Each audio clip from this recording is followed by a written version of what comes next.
Mark, let's come on to green issues then. Yes, it's getting more interesting in the climate change realm, that's for sure. Here we have from GRIST, the grist of the mill of propaganda, right?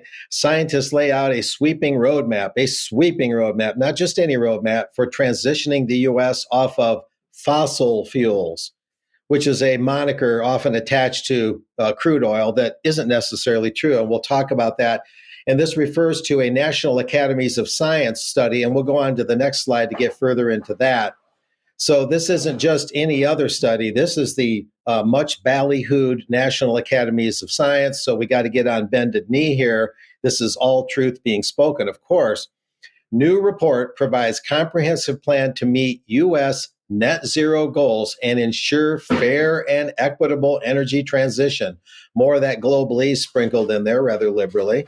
And going from there, we've got a little bit of writing on this that I wrote. I put together kind of a narrative. The National Academy of Sciences, Engineering, and Medicine, in a new 637-page tome, is recommending sweeping changes in society's energy infrastructure with all the costly economic changes and regimented social adjustments, that such policy overhauls would inevitably bring. The objective: mount the secularist summit of net zero carbon emissions in modern science's godless world of carbon-based life forms, which is no easy feat.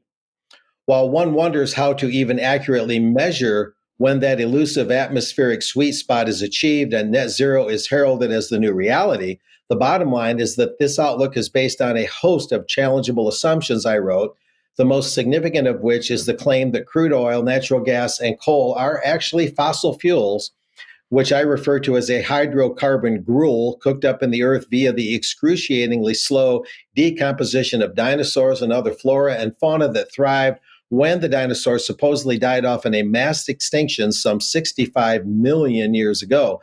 I feel like we're talking about the U.S. economic debt almost. Under such extreme timeframes, it's presumed that whatever lies beneath the surface is all there is, that it will run out, and therefore we need to adopt sustainable energy sources since the wind will usually blow and the sun, for all intents and purposes, will always be there. Moving on from there, we'll kind of summarize the summary of the new 637-page report, that is. It quotes Princeton professor Stephen Pacala, who chaired the committee that wrote the report. It quotes him as saying, "Recent energy and climate policies are revolutionary and unprecedented in both scale and scope, putting the U.S. on or close to a path in terms of net zero emissions by mid-century." It used to be like 2030, and they keep moving it. Now they're saying mid-century.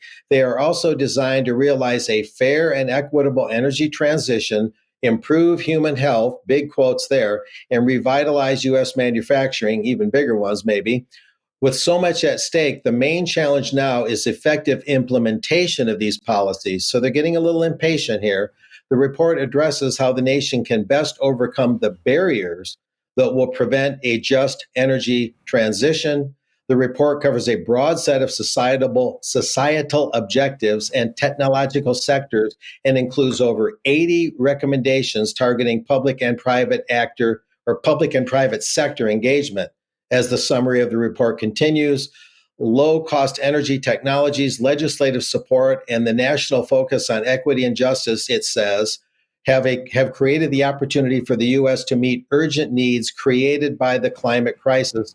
And this summary goes on to call it the war against climate change, or the global fight against climate change, characterizing it almost as urgent as a war. And